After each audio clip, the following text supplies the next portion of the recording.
Gumagawa lang ako ng financial report dun sa expenses report, hindi na siya expenses report dun sa naging biyahe namin last July 2, last Tuesday sa DSWD Batasan at saka sa Audible Cainta branch.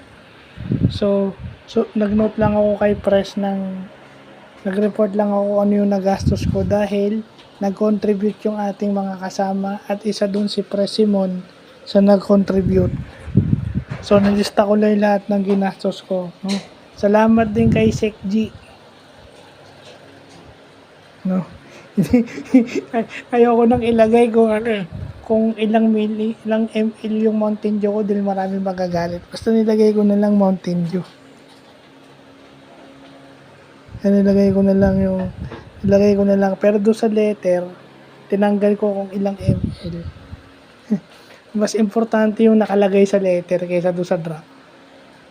So yun lang po.